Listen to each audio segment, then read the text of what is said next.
Hola, hoy vengo a grabar una reseña muy importante para mí porque voy a reseñar ni más ni menos que 100 años de soledad. Que quien hayáis visto el vídeo en el que hablo de los 10 libros que más me han marcado en mi vida, sabréis que hasta tengo un tatuaje de 100 años de soledad inspirado en la cubierta de esta edición, que bueno, es preciosa. Así que bueno, es que es mi libro favorito y me impone un poco hablar de él, pero bueno, yo voy a hacerlo lo mejor que pueda. Yo leí 100 años de soledad por primera vez hace 7 años y este verano, como sabréis, Netflix va a sacar una serie inspirada en 100 años de soledad y yo sentía que había pasado demasiado tiempo desde que leí la novela y había muchas cosas que no recordaba, tenía la historia y algunos personajes un poco desdibujados, entonces tenía claro que antes de ver la serie, que obviamente la voy a ver, de hecho estoy deseando que salga, pero antes de ver la serie necesitaba volver a reencontrarme con la novela, volver a leer la obra y tener todo mucho más fresco y mucho más reciente, ¿no? Tengo que reconocer que esta relectura me daba un poco de respeto porque me daba miedo, ¿no? Como haber idealizado demasiado este libro en todos los años que han pasado desde que lo he leído y bueno, que en estos 7 años pues he leído muchas más cosas, he leído muy buenos libros, entonces no estaba seguro si la experiencia de volver a leer el libro iba a estar como a la altura de mis expectativas, ¿no? Pero bueno, tengo que decir que no solamente ha estado a la altura de mis expectativas, sino que la ha superado. Me ha gustado mucho más la relectura que la lectura. He entendido mucho mejor la obra, he cogido muchas referencias que en una primera lectura pues me pasaron por alto. He disfrutado muchísimo la relectura y es que además tengo clarísimo que volveré a releer por segunda vez, bueno, y por tercera y por cuarta, 100 años de soledad a lo largo de mi vida, porque ahora sí, después de la relectura, me reafirmo en que es mi libro favorito. Poco puedo decir yo de Gabriel García Márquez que no sepáis ya. Es pues uno de los escritores más importantes en lengua hispana. De hecho, ganó el Premio Nobel de Literatura en el año 1982 y ha escrito obras pues muy conocidas y muy importantes como El amor en los tiempos del cólera, El coronel no tiene quien le escriba, Crónica de una muerte anunciada. Pero si hay una obra que ha pasado a la historia y que pues es considerada por prácticamente todo el mundo como una de las mejores obras y una de las obras más importantes de la literatura universal, pues esa, sin ninguna duda, es 100 años de soledad, que, bueno, es la obra cumbre de Gabriel García Márquez. O sea, yo no he visto ni una sola lista de estas que elaboran los críticos de las mejores obras literarias de todos los tiempos en la que no figure 100 años de soledad. Vamos, no creo que exista nadie a quien le interese la literatura que no haya oído hablar, que no conozca 100 años de soledad. O sea, obviamente hay muchísima gente que no ha leído la obra, habrá quien ni siquiera le interese, pero que no conozca 100 años de soledad, vamos, me parece imposible. Y a mí nada me gustaría más que alguien que así a priori no esté especialmente interesado en este libro, pero que caiga por casualidad en este vídeo, pues acabe dándole una oportunidad a 100 años de soledad. Yo de verdad creo que esto es algo que voy a repetir mucho a lo largo del vídeo, pero me parece que es una obra absolutamente extraordinaria. 100 años de soledad se publicó en junio de 1967 y en la primera semana vendió ni más ni menos que 8.000 copias. Fue saliendo una edición nueva cada semana y en 3 años había vendido 500.000 de ejemplares. La obra recrea a través de una saga familiar, de la saga familiar de los Buendía, la peripecia histórica de Macondo durante más de 100 años de historia. Macondo es el pueblo, ¿no?, donde se desarrolla la acción de la obra. Es un pueblo que funda José Arcadio Buendía, que es el patriarca de la familia, ¿no?, el primero de la estirpe de los Buendía, junto con su esposa Úrsula Iguarán y, bueno, junto con más familias del pueblo en el que vivían, que es un pueblo que se llama Riohacha. ¿Y por qué huyen de Riohacha? Bueno, pues para contar esto tengo que contar primero que José Arcadio Buendía y Úrsula Iguarán son primos hermanos, ¿vale? O sea, el incesto es un tema muy recurrente en esta obra. Y entonces Úrsula se niega rotundamente a mantener relaciones con su marido por miedo, atención, a que su hijo nazca con cola de cerdo. A ver, en muchas culturas existe la creencia de que las relaciones entre personas de la misma familia pues pueden resultar en descendencia con malformaciones. Entonces, esta imagen, ¿no?, que presenta la novela de un niño, de un bebé con cola de cerdo, pues es una exageración simbólica, digamos, de este temor. Pero es que además en la familia de Úrsula hay un precedente de esto. Una tía de Úrsula, casada con un tío de José Arcadio Buendía, tuvo un hijo que pasó toda la vida con unos pantalones englobados y flojos, y que murió desangrado después de haber vivido 42 años en el más puro estado de virginidad, porque nació y creció con una cola cartilaginosa en forma de tirabuzón y con una escobilla de pelos en la punta. Una cola de cerdo que no se dejó ver nunca de ninguna mujer y que le costó la vida cuando un carnicero amigo le hizo el favor de cortársela con una hachuela de destazar. Entonces Úrsula, pues después de casarse, se pone todas las noches un pantalón de castidad, no un cinturón, un pantalón bastante rudimentario además, por miedo pues a engendrar un hijo con cola de cerdo. Y en estas pues va a empezar a circular por el pueblo un rumor de que Úrsula sigue siendo virgen un año después de casada porque José Arcadio Buendía es impotente. Y quien más se va a burlar de esa situación va a ser un hombre llamado Prudencio Aguilar que acaba de perder, ¿vale?, una pelea de gallos contra José Arcadio Buendía. Y bueno, pues después de perder, en medio de la furia y del enfado, pues por haber perdido, le suelta a José Arcadio Buendía un comentario bastante insultante. Le dice algo así como que a ver si su gallo, o sea, el gallo de José Arcadio Buendía, el que acaba de matar al suyo, le hace el favor a su mujer que él es incapaz de hacer, más o menos, ¿no? Algo así. Entonces José Arcadio Buendía se va a su casa, coge una lanza de su abuelo, regresa a la gallera, se la lanza a Prudencio Aguilar y lo asesina. Y aquí va a aparecer el primer elemento mágico de la obra porque a raíz del asesinato, pues José Arcadio Buendía va a experimentar un gran sentimiento de culpabilidad que se va a manifestar, digamos, físicamente, en forma de espectro. Es decir, el fantasma de Prudencio Aguilar pues se les va a aparecer a José Arcadio Buendía y a Úrsula Guarán de forma persistente. Y entonces, pues finalmente van a tomar la decisión de marcharse, ¿no? De marcharse de Riohacha y de este fantasma que les atormenta.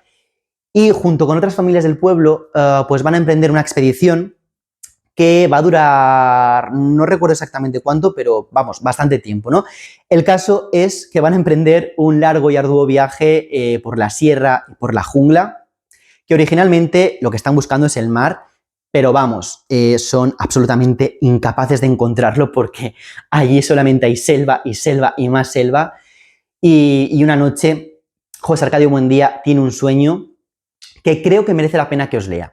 José Arcadio Buendía soñó esa noche que en aquel lugar se levantaba una ciudad ruidosa con casas de paredes de espejo. Preguntó qué ciudad era aquella y le contestaron con un nombre que nunca había oído, que no tenía significado alguno, pero que tuvo en el sueño una resonancia sobrenatural. Macondo. Al día siguiente convenció a sus hombres de que nunca encontrarían el mar. Les ordenó derribar los árboles para hacer un claro junto al río, en el lugar más fresco de la orilla, y allí fundaron la aldea. Así es como se funda Macondo y a lo largo de estos 100 años y a través de las 7 generaciones de la familia Buendía, pues vamos a ir viendo cómo Macondo va evolucionando y cómo funciona como reflejo de lo que está ocurriendo en el mundo, ¿no? Durante pues, el periodo histórico que abarca la obra, que es de la segunda mitad del siglo XIX a la primera mitad del siglo XX. Es decir, Macondo es un microcosmos del mundo real, ¿no? Es a la vez un trasunto del pueblo natal de Gabriel García Márquez, que es Aracataca, de su país, es decir, de Colombia, y al mismo tiempo de todo el continente latinoamericano. Vamos viendo cómo va evolucionando Latinoamérica, cómo va llegando el progreso, ¿no? Por ejemplo, cuando llega el tren a Macondo, también un poco el contexto político, es decir, qué cosas están ocurriendo en Latinoamérica y más concretamente en Colombia durante estos años. Bueno, pues un poco el contexto histórico-social del país, ¿no? Por ejemplo, uno de los episodios que recoge la novela es la llegada a Macondo de la compañía bananera estadounidense, que este episodio pues está basado en un acontecimiento real que tuvo lugar en Colombia en la década de 1920, conocido como la masacre de las bananeras. Y aquí, pues Gabriel García Márquez lo que hace es realizar una crítica al imperialismo, a la explotación laboral y a la manipulación de la memoria histórica. Es decir, en la novela, la llegada de esta compañía bananera, pues digamos que marca una nueva etapa en Macondo, ¿no? Porque trae consigo, pues, empleo y una aparente prosperidad económica. Bueno, aparente no, o sea, una clara prosperidad económica. Pero, ¿qué ocurre? pues que también va a introducir profundas desigualdades sociales, explotación y una tensión entre los trabajadores que va a ir creciendo hasta desembocar en, pues, una catástrofe, ¿no? O sea, en una gran masacre. Entonces, a través de las diferentes generaciones de los Buendía, pues vamos viendo cómo evoluciona el país, ¿no? Cómo evoluciona también la sociedad, cambian las costumbres, cómo llega la modernidad, las tendencias europeas del siglo XX, por ejemplo, de la mano de Amaranta Úrsula Buendía, ¿no? Si recordáis, si recordáis que no hayáis leído. En definitiva, es, digamos, un recorrido, ¿no? por la sociedad y la política latinoamericanas durante pues un siglo de historia. Macondo pasa por 3 etapas, ¿vale? Que digamos que marcan de alguna manera la estructura de la obra. Es decir, 100 años de soledad es una obra que está compuesta por 20 capítulos que no están ni numerados ni titulados, y los 3 primeros pues hablan del éxodo, ¿no? Y de la fundación de Macondo. De esto ya he hablado. Un grupo de familias abandonan Riohacha y fundan Macondo. Luego, desde el capítulo 4 al 16, lo que se nos narra es el desarrollo, ¿no? Tanto político como económico como social del pueblo. Macondo pues acaba siendo un pueblo muy próspero y la familia Buendía acaba siendo una familia muy pudiente. De hecho, creo que reforman, no sé si una vez, yo creo que varias veces, ¿no? La casa familiar, que acaba siendo pues prácticamente una mansión. Recuerdo que Úrsula en un episodio echa la bronca a su bisnieto, creo que es su bisnieto, Aureliano II, creo que es el bisnieto de Úrsula, por derrochar dinero, ¿no? Porque ese señor pues se pegaba unas pedazos de fiestas que en fin. Y él, en respuesta, en un acto pues de ostentación absoluta, se dedica a empapelar todas las paredes de la casa con billetes. O sea que, bueno, sí, en estos capítulos, bueno, pues Macondo, digamos que alcanza una gran prosperidad a todos los niveles. Yo creo que es la llegada de la compañía bananera lo que marca, digamos, el punto culmen, ¿no? En el desarrollo económico de Macondo, bueno, económico y social también, porque con la compañía, pues, llegan muchos trabajadores extranjeros a trabajar en las plantaciones y, bueno, pues demográficamente también experimenta un crecimiento importante. Y finalmente, pues los últimos capítulos narran la decadencia de Macondo, ¿no? El declive económico, la decadencia política y social y bueno, pues todo esto culmina en lo que sucede en las últimas páginas, que evitaré decirlo para no spoilear el final a nadie, pero yo insisto que si aún no habéis leído 100 años de soledad, de verdad no sé qué estáis esperando para hacerlo, o sea, lo voy a volver a repetir, es una obra extraordinaria. Macondo, por cierto, no nace en 100 años de soledad, o sea, Gabriel García Márquez ya había utilizado Macondo, ¿no? Este espacio, para ambientar otra de sus novelas, concretamente su primera novela, que fue La hojarasca, que publicó en 1955, o sea, 17 años antes que 100 años de soledad. ¿Y por qué se llama 100 años de soledad? Bueno, pues lo de los 100 años ya lo he explicado, ¿no? Es el tiempo que dura la narración, desde la fundación de Macondo hasta el final de la novela, por no utilizar una palabra que spoilee el final. Y esos 100 años, creo que ya lo he comentado, van desde la segunda mitad del siglo XIX a la primera mitad del siglo XX, más o menos. Y la soledad, pues, es un tema o un motivo que tiene mucha importancia en la novela porque parece que todos los personajes de la obra están predestinados a padecer la soledad como si fuese, pues yo qué sé, una enfermedad hereditaria, ¿no? Que se transmite de generación en generación o una característica innata de la familia de los Buendía, o una maldición, yo qué sé, no sé, pero parece que es algo de lo que ninguno puede escapar. Un aspecto que es fundamental de la obra es la circularidad temporal. A ver, hay una idea, ¿vale?, que se repite constantemente en la obra, que la repite sobre todo Úrsula, que parece que es el único personaje que se da cuenta de este hecho, y es una idea que tiene que ver con el tiempo cíclico. Parece que las generaciones de esta familia están como atrapadas, digamos, en un ciclo repetitivo de eventos, de decisiones que toman, de destinos, que se van replicando con ligeras variaciones a lo largo de toda la obra, o sea, a lo largo de un siglo entero. En una ocasión dice Úrsula que es como si el mundo estuviera dando vueltas Y sí, da un poco esa sensación, ¿no? Que parece que el mundo pues está dando vueltas, está volviendo continuamente al mismo punto, en una especie de eterno retorno, solo que pues son las generaciones nuevas, ¿no?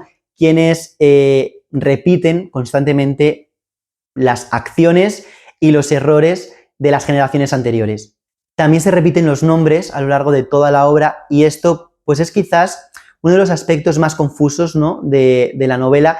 Entonces, por este motivo, muchas ediciones, no sé si la mayoría, pero muchas ediciones traen un árbol genealógico, ¿no? De la familia de los Buendía y esto pues si lo vas consultando, te vas aclarando un poco quién es hijo de quién y hace que sea un poco menos lioso porque sí es verdad que puede resultar un poco confuso. En todas las generaciones hay un Aureliano y un Arcadio y además Úrsula llega a la conclusión de que los aurelianos en general pues son intransigentes y solitarios y los arcadios son impulsivos y apasionados, ¿no? O sea que esta repetición de nombres también trae consigo una repetición de ciertos rasgos y esto pues como que sugiere también un poco un destino cíclico, ¿no? Del que pues no se puede escapar. En Cien años de soledad encontramos un montón de guiños y de referencias a otras obras, o sea, Gabriel García Márquez era un gran lector y la novela pues está repleta de intertextualidad, es decir, de relaciones con otros textos, de diálogos con otras obras y yo creo que esto pues es probablemente lo que más te aporta una relectura del libro, ¿no? Porque con cada lectura pues seguramente vayas entendiendo y vayas cogiendo ciertas referencias a otros textos que la primera vez que lo leíste o en lecturas anteriores pues te pasaron desapercibidas, ¿no? Por ejemplo, yo la primera vez que leí Cien años de soledad aún no había leído Rayuela. Rayuela, de hecho, lo leí muy pocos meses después de la primera vez, de leer por primera vez Cien años de soledad. Y hay una referencia a Rayuela en la novela, concretamente a un personaje de Rayuela. Entonces, claro, pues lógicamente la primera vez no lo cogí, no lo entendí. Y en esta relectura, pues sí que he pillado esa referencia. Y bueno, hay obviamente muchísimas referencias a obras que no he leído, un montón. Entonces, espero que en futuras relecturas de Cien años de soledad, que las habrá, pues ir cogiendo cada vez más referencias. El caso es que puedes relacionar Cien años de soledad con pues, un montón de obras de la literatura universal, pero yo me voy a centrar muy brevemente en dos obras, que son la Biblia y el Quijote. La Biblia yo creo que, bueno, que es evidente, ¿no? Hay un Génesis, hay un Éxodo y hay un Apocalipsis y, bueno, la fundación de Macondo y en general, pues toda la historia familiar de los Buendía es un mito fundacional, ¿no? Muy similar a la creación del mundo en el Génesis y yo creo que incluso podríamos decir que Macondo es como una suerte de paraíso original que poco a poco va cayendo en decadencia, igual que ocurrió pues con el Jardín del Edén. Y aparte, pues también hay evidentes paralelismos entre José Arcadio Buendía y Úrsula Iguarán y Adán y Eva. Además, pues Cien años de soledad incluye elementos fantásticos, ¿no? Que también están en el Antiguo Testamento, que pues es un texto esencialmente fantástico, ¿no? O sea, yo creo que el realismo mágico pues es muy bíblico en realidad. Y luego pues el Éxodo yo creo que también está muy claro, ¿no? Macondo como la tierra prometida y José Arcadio Buendía pues como un Moisés, ¿no? Que guía al pueblo desde Río Hacha hasta, bueno, pues un lugar más próspero, aunque sin ninguna garantía de encontrarlo. Y quien hayáis leído el final de la obra, pues también encontraréis claras referencias entre el final de Cien años de soledad y el final del Nuevo Testamento, ¿no? Que es pues el Apocalipsis. Hay mucho más de la Biblia, ¿no? O sea, está pues el diluvio, Melquíades es claramente un profeta, se habla del pecado, ¿no? Que en este caso pues es el incesto y de un castigo impuesto a este pecado, que es que nazcan los hijos pues con cola de cerdo. ¿Qué más? Bueno, la narración en general pues tiene un carácter claramente profético. O sea, sí, las relaciones entre Cien años de soledad y la Biblia son más que evidentes. Y luego el Quijote, pues bueno, aparte de esa mezcla entre realidad y fantasía en la que viven los personajes, pues yo creo que sobre todo se ve o podemos encontrar el Quijote encarnado en la figura de José Arcadio Buendía, ¿no? O sea, este personaje pues es claramente quijotesco, desde la llegada de los gitanos y su amistad con Melquíades, pues empieza a dedicarse y a obsesionarse con actividades que son pues absolutamente estrambóticas, o sea, empieza a experimentar con alquimia, intenta fabricar oro y la que prepara pues es bien gorda. Luego intenta probar la existencia de Dios mediante fotografías, ¿no? Mediante la daguerrotipia, que esto me pareció absolutamente divertidísimo. O sea, no me digáis que no veis a Alonso Quijano en José Arcadio Buendía, porque sí, o sea, definitivamente el Quijote está ahí. Y por supuesto, no se puede hablar de 100 años de soledad sin hablar de realismo mágico.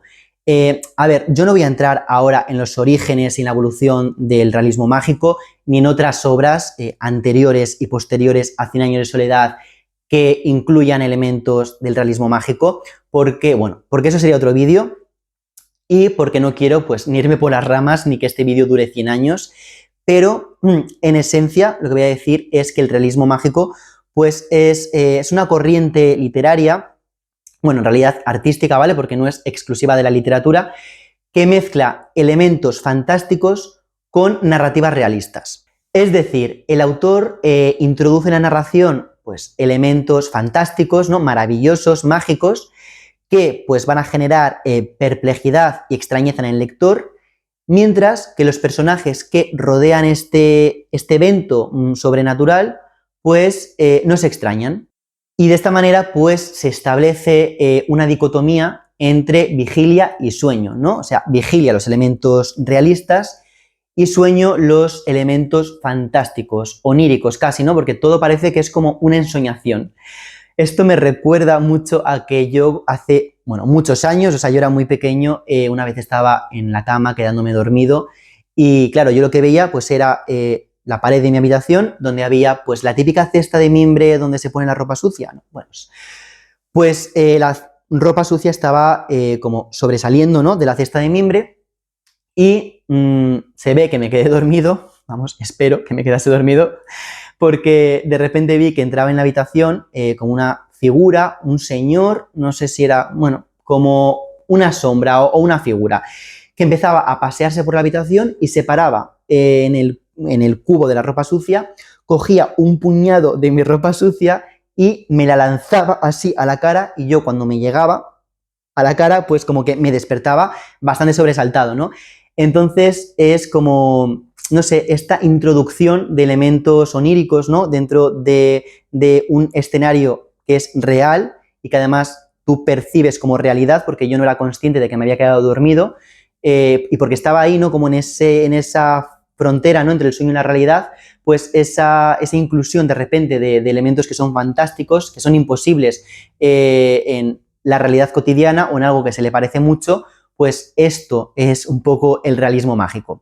Y la obra más representativa del realismo mágico es, vamos, sin ninguna duda, o sea, sin ninguna duda, 100 años de soledad. En 100 años de soledad encontramos múltiples elementos fantásticos, ¿no? Elementos mágicos en la narración. Ya he ido mencionando algunos, pero vamos, que hay muchísimos. Pues un personaje de repente levita y asciende a los cielos. Hay otro al que le persiguen mariposas amarillas. También llueven flores amarillas. Luego el diluvio, que está lloviendo, pues no recuerdo durante cuánto tiempo, no sé si fueron 4 años, pero bueno, durante años seguro.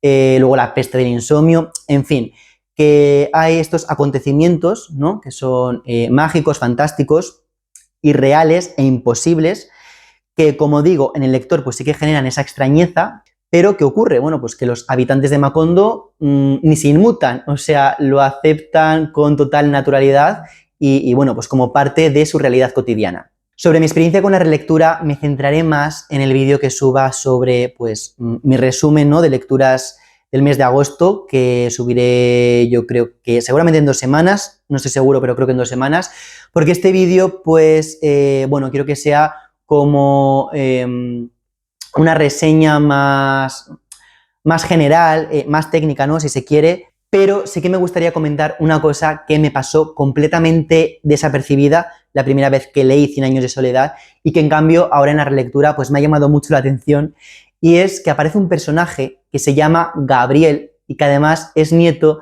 del coronel Gerineldo Márquez, que el coronel Gerineldo Márquez pues era un amigo del coronel Aureliano Buendía, ¿no? El coronel Aureliano Buendía es probablemente el personaje más importante de la obra, al que creo que ni siquiera he nombrado en la reseña, porque no me he centrado mucho en los personajes, sino que no se hubiese leído el libro, pues iba a ser un lío.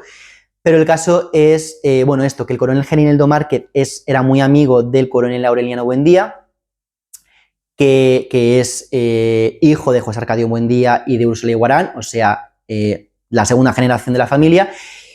Y Gabriel, no es su nieto, perdón, he dicho su nieto, no es su nieto, creo que es su bisnieto.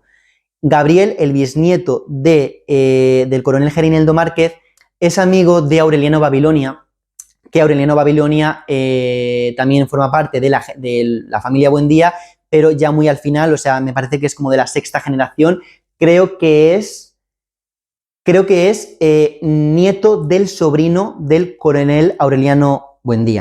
Bueno, el caso es que hay un personaje que se llama Gabriel, que tiene un bisabuelo que se apellida Márquez, ¿no? Entonces el personaje puede llamarse Gabriel Márquez o Gabriel, lo que sea, Márquez. Y es que además la novia de Gabriel, del personaje, se llama Mercedes, que es el nombre también de la esposa de Gabriel García Márquez, que se llamaba Mercedes Pardo Bachán, Mercedes Bachán Pardo, no recuerdo exactamente, pero bueno, algo así. Y es boticaria, ¿no? La Mercedes de Gabriel, y la esposa de Gabriel García Márquez también es boticaria. Entonces, bueno, pues aquí ya me puse yo a investigar porque, bueno, la relación estaba como bastante clara y resulta que el grupo de amigos de Aureliano Babilonia, es decir, Álvaro, Alfonso, Germán y Gabriel, son un homenaje a los amigos de Gabo del grupo de Barranquilla. El grupo de Barranquilla, bueno, pues era una tertulia intelectual que estaba integrada pues por personalidades del mundo de la cultura de una ciudad colombiana llamada Barranquilla. Y este grupo se reunía en una librería que se llamaba, lo tengo apuntado, Librería Mundo de Jorge Rondón Gederich, y estaba formada por, entre otros, Álvaro Cepeda Zamudio, Alfonso Fuentemayor, Germán Vargas y el propio Gabriel García Márquez, que son los 4 personajes que conforman el grupo de amigos de Aureliano Babilonia. O sea que los personajes son el propio Gabo, además de su esposa, ¿no? Novia del personaje Gabriel, y los 3 amigos de este grupo. Lo curioso de todo esto es que el coronel Gerineldo Márquez no tuvo descendencia, que se sepa en la novela. O sea, él era un personaje que estaba enamorado de Amaranta, pero bueno, era un amor no correspondido, en fin, no voy a entrar en esto, pero el caso es que no se le conoce descendencia, que muy probablemente no la tuvo. Entonces no pudo tener hijos y por tanto no puede tener bisnietos. Claro, esto obviamente no creo que sea un error de Gabriel García Márquez, y menos cuando a través de este supuesto error se introduce él mismo en la novela. En fin, bueno, esto no sé si es algo conocido, quizás sí que lo sea, yo es que en la primera lectura no me di ni cuenta, probablemente porque no prestaré atención al momento en el que se dice que Gabriel es nieto o bisnieto de Gerineldo Márquez. O sea, sí que recuerdo que había un Gabriel y sí que me llamó la atención, también que había un personaje que se apellidaba Márquez, pero claro, es cuando estableces la relación entre estos 2 personajes cuando te das cuenta de que realmente está hablando de él mismo, ¿no? Que es una autorreferencia y que se ha introducido como personaje en la novela. Bueno, esto es algo que me llamó mucho la atención, ¿no? Simplemente, y que cuando he investigado pues me ha parecido como un dato muy interesante. Así que, para quien no lo sepa, pues aquí lo dejo. Voy a dejar aquí la reseña, no porque no tenga nada más que decir de 100 años de soledad, porque podría pasarme horas y horas hablando de este libro por todas las cosas que hay para comentar, ¿no? O sea, todas las cosas analizables que hay, todos los temas que trata. Yo lo que sí que os puedo decir es que si estáis en un club de lectura y tenéis la posibilidad de proponer lecturas, os recomiendo muchísimo que propongáis esta obra porque de verdad que da para, bueno, para hablar largo y tendido y para reflexionar sobre un montón de temas. Dejadme en los comentarios cuál es vuestro libro favorito y en el caso de que no tengáis un libro favorito, pues cuál es el que más os ha hecho sentir, ¿no? Que os haya hecho sentir algo parecido a lo que a mí me ha hecho sentir 100 años de soledad, que creo que he intentado transmitirlo en esta reseña, espero que sí. Y nada más, dejadme un like si os ha gustado el vídeo, suscribiros si todavía no estáis suscritos y activad la campanita para que YouTube pues os notifique cuando subo vídeo. Os dejo como siempre mis redes sociales en la cajita de información. Muchísimas gracias por haber llegado hasta aquí y nos vemos en el próximo vídeo.